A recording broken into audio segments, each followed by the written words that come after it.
दिवंगत नेते लोकप्रिय महाराष्ट्राचे मुख्यमंत्री स्वर्गीय विलासरावजी देशमुख यांच्या बाबत लातूरच्या एका प्रचार सभामध्ये भाजपचे रवींद्र चव्हाण यांनी जे अत्यंत दुर्दैव व निंदनीय विधान केलं, वक्तव्य केलं, त्याचा मी तीव्र निषेध करतो. आता अनेक स्वायत्त संस्था, निवडणूक आयोग यांचा वापर करून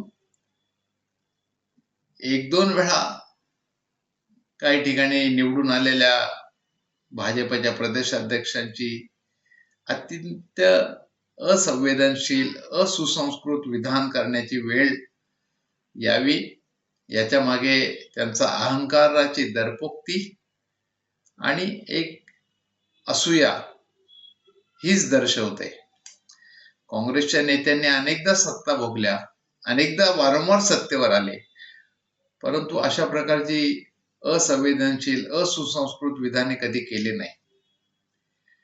रवींद्र चव्हाण यांनी लक्षात घ्यायला पाहिजे होतं की विलासरावजी देशमुख हे केवळ लातूरचे खासदार, तेथील लोकसभेचे सदस्य, लातूरचे नेते, माजी केंद्रीय मंत्री एवढ्या पुरते मर्यादित नव्हते, तर त्यांनी उभ्या महाराष्ट्राचं नेतृत्व केलं होतं. महाराष्ट्राचे मुख्यमंत्री होते, केवळ काँग्रेस पक्षाचे मुख्यमंत्री नाही.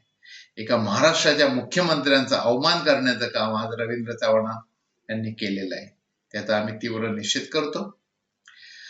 तुम्ही सांगावं की विलासरावजींच्या आठवणी व स्मृती हे लातूरकर पुसून टाकतील. हो, विलासरावांच्या आठवणी व स्मृती उभ्या महाराष्ट्रात आहेत आणि त्या मनावर कोरल्या गेलेल्या आहेत. या महाराष्ट्रातील महिला भगिनींची प्रतिष्ठा उंचवण्याचं काम जर कोणी केलं असेल तर ते आदरणीय विलासरावजी देशमुखांनी केलं. महाराष्ट्रातील तमाम तालुका जिल्ह्यातील शाळांतील विद्यार्थ्यांच्या दाखल्यावर पित्याप्रमाणे मातेचं नाव लावण्याचं जर ऐतिहासिक निर्णय जर कोणी घेतला तर तो केवळ केवळ स्वर्गीय विलासरावजी देशमुख यांच्या पुढाकाराने हा निर्णय झाला. रवींद्र चव्हाण, आपण ही बाब लक्षात ठेवावी. महाराष्ट्रातील माता भगिनींची प्रतिष्ठा उंचावण्याचं काम स्वर्गीय विलासरावजी देशमुख यांनी केलं. संतांची शिकवणूक, साहित्यिक, सुसंस्कृत नेतृत्व, रसिक नेतृत्व, राजधर्माचं पालन करणारं नेतृत्व अशी त्यांची ओळख आहे. स्वर्गीय गोपीनाथजी मुंडे यांना कुठलाही मनाचा कोतेपणा न दाखवता विरोधी पक्ष नेतेपद बहाल करणारे विलासरावजी देशमुख होते. रवींद्र चव्हाण, कदाचित आपल्याला माहित असेल, परंतु याच गोपीनाथजी मुंडे यांचा सदैव आदर सन्मान करणारं नेतृत्व होतं.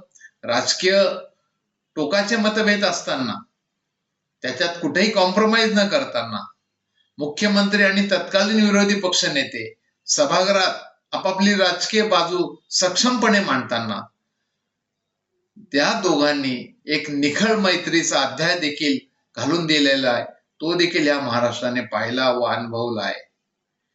ते नेतृत्व, त्याची सर आपल्याला कशी येणार आणि कुणाला येणार?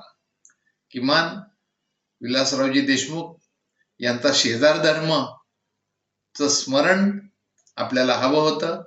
गुजरातमध्ये जेव्हा भूकंप झाला तेव्हा शेजार धर्माचं पालन करून विलासरावजींनी तत्कालीन पक्षाध्यक्षा सोनियाजी गांधी यांच्या निर्देशानुसार गुजरातमध्ये भुजसह काही गावं दत्तक घेतली आणि त्याचं पुनर्वसन करण्याचं सामाजिक आणि मानवतावादी कार्य तत्कालीन महाराष्ट्राचे मुख्यमंत्री विलासरावजी देशमुखांनी केलं. तेव्हा उभ्या महाराष्ट्राला अशा नेतृत्वाचा अभिमान वाटला. आणि याच विलासरावजींबद्दल एका असूयेपोटी आपण एका क्षुल्लक राजकीय इच्छाशक्तीने, महत्वाकांक्षेने पछाडलेले असताना आपण अशा प्रकारचे वक्तव्य करू लागलात, हे अत्यंत खेदजनक, निंदनीय आहे. विलासरावांच्या स्मृती व आठवणी केवळ लातूरपुरत्या नाहीत, संपूर्ण महाराष्ट्रात आहेत. याचं भान आपण ठेवा आणि याविषयी महाराष्ट्राच्या जनतेची माफी मागा. धन्यवाद.